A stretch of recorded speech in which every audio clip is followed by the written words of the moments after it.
तेजी से बिगड़ रहे पर्यावरण पर चिंता व्यक्त करने और इसमें सुधार की संभावनाएं तलाशने के उद्देश्य से चंडीगढ़ में एक सेमिनार का आयोजन किया गया। बिगड़ते पर्यावरण में सुधार लाने के प्रयास करने हेतु 6 साल पहले शुरू हुई संस्था ग्रो केयर इंडिया के तत्वावधान में इस कार्यक्रम का आयोजन किया गया। हरियाणा के विधानसभा अध्यक्ष ज्ञानचंद गुप्ता ने कार्यक्रम में बतौर मुख्य अतिथि शिरकत की। ज्ञानचंद गुप्ता ने कहा कि बिगड़ते पर्यावरण में सुधार लाने के लिए हर व्यक्ति को आगे आना होगा, अधिकाधिक संख्या में पेड़ लगाने होंगे। केवल सरकार के बूते पर ही पर्यावरण में सुधार लाने की उम्मीद लगाया जाना बेमानी है और इसके लिए जन भागीदारी का होना अत्यंत लाजमी है। उन्होंने बताया कि सरकार द्वारा अपने स्तर पर प्रयास करते हुए प्रदेश में ऑक्सी-वन लगाने की शुरुआत की गई है और हजारों की संख्या में नए पेड़ लगाकर उन्हें बड़ा किया जा रहा है। उन्होंने कहा कि पर्यावरण में सुधार करने के लिए प्रत्येक व्यक्ति को आगे आना चाहिए। इस मौके पर देश के विभिन्न भागों से कार्यक्रम में पहुंचे पर्यावरणविदों द्वारा पर्यावरण पर चिंता व्यक्त की गई और इसमें सुधार किस प्रकार से किया जा सकता है, इस विषय पर अपने विचार साझा किए गए। विधानसभा अध्यक्ष ज्ञानचंद गुप्ता द्वारा इस अवसर पर पर्यावरण को स्वच्छ व हरा भरा बनाने के लिए जुटे लोगों को सम्मानित भी किया गया।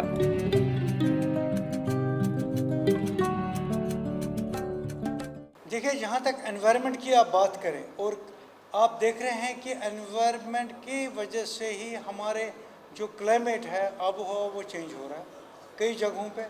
जहाँ आप, अगर मैं एक एग्जांपल दे दूँ, लद्दाख में उसको ड्राई डेजर्ट कहते थे, वहाँ कभी बारिश नहीं होती थी, लेकिन आजकल बारिशें बहुत ज़्यादा हुई। वो क्यों हुई? क्योंकि हमारा जो एनवायरनमेंट की आप बात करें, क्लाइमेट चेंज हो गया। वो क्यों हो गया?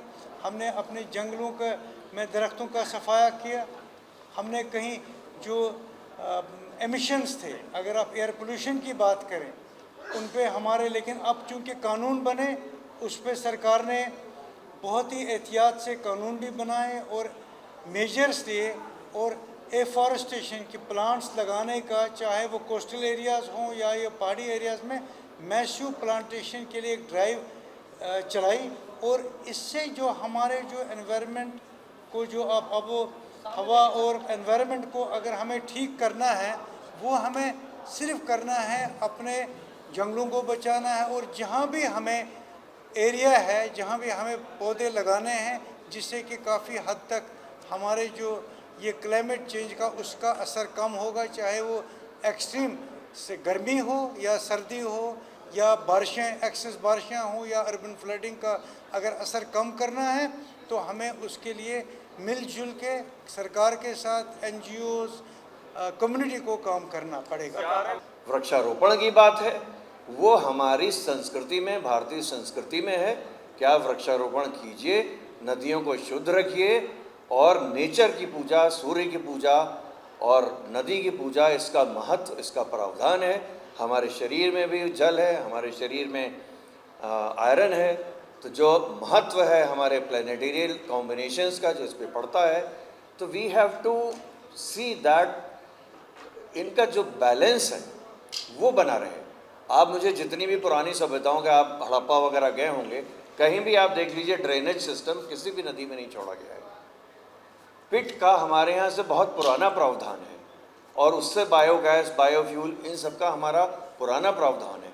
ऑर्गेनिक पे अब लोग आ रहे हैं, हमारे यहाँ तो ऑर्गेनिक ही होती थी। तो विकास के नाम पे हम अपना रास्ता कहीं ना कहीं भटक चुके हैं। हम उस पे आ रहे हैं और हमारे प्रधानमंत्री जी ने इस बात को समझा है और जाना है। आप आयुर्वेद के महत्व को देख लीजिए, जो हमारी, आप केवल पाकशाला को देख लीजिए, हमारा जो फूड हैबिट्स है, वो हमारा खाना और उनका खाना, जितने भी मसाले हैं, every one, each of one has a therapeutic value. ज़ीरा, अजवाइन, हींग,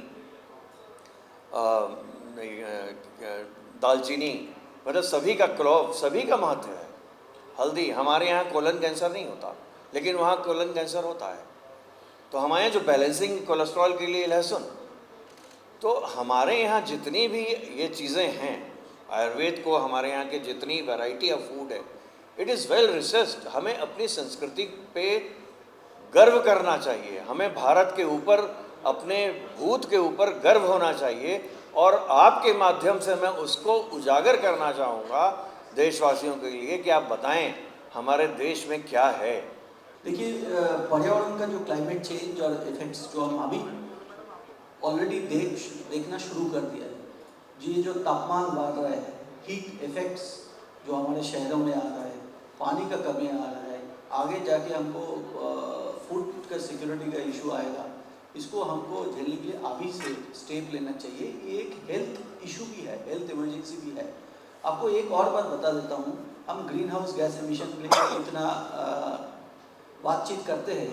दुनिया में सबसे ज़्यादा ग्रीन हाउस एमिशन होता है जो हम खाना, जो चीज़ होता है जो हम खाना नहीं खाते, जो फेंक देते हैं उससे। तो ये अगर हम सबको समझाए कि खाना वेस्ट ना करें, फूड वेस्ट को आप प्रॉपरली कंट्रोल करें, तो हम ग्रीन हाउस गैस एमिशन बच सकते हैं। तो हमारी इंडिविजुअल रिस्पॉन्सिबिलिटी भी है, इंडस्ट्री की भी रिस्पॉन्सिबिलिटी है, and social and global responsibility भी है। एक ऐसी संस्था है जो पिछले लगभग 6 साल से पर्यावरण को सुरक्षित करने के लिए उद्योगों में पर्यावरण या वहाँ का वातावरण अच्छा रहे, वो इस प्रकार के प्रयास कर रही है। पर्यावरण को अच्छा रखने के लिए एक पेड़ लगाओ, पर्यावरण बचाओ की मुहिम को लेकर के आगे बढ़ रही है। मैं उनको बधाई देता हूँ।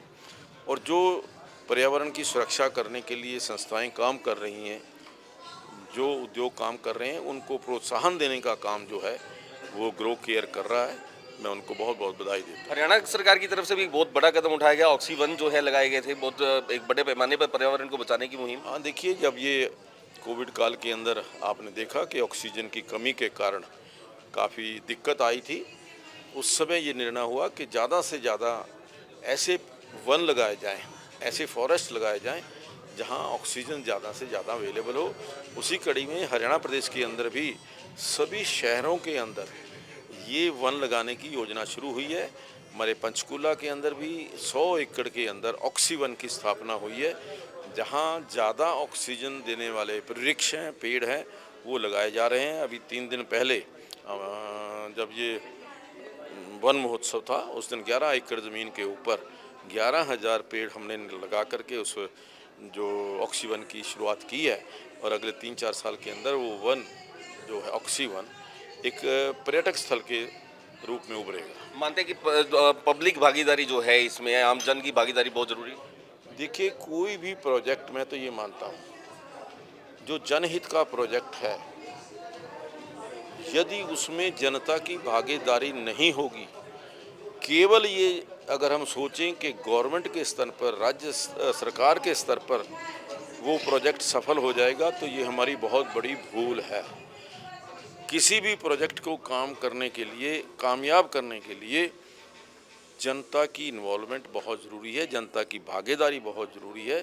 तो इसलिए चाहे वो पर्यावरण का मामला है, चाहे और जो हमारे प्लास्टिक को ख़त्म करने का मामला है, और यूँ कह लीजिए कि पर्यावरण को शुद्ध रखने का मामला है, हमारे ये जो हमने कहा है कि ड्रग्स को रोकने का मामला है, उसमें जनता की भागीदारी बहुत आवश्यक है। 10वीं और 12वीं के रिजल्ट बहुत अच्छे परिणाम जो हैं बच्चे लेकर के आए, कैसे देखें? नहीं, मैं जो बच्चे डिस्टिंक्शन लेकर के आए, चाहे वो देश में, प्रदेश में या अपने डिस्ट्रिक्ट लेवल पर, ऐसे सभी विद्यार्थियों को बहुत बहुत बधाई देता हूँ।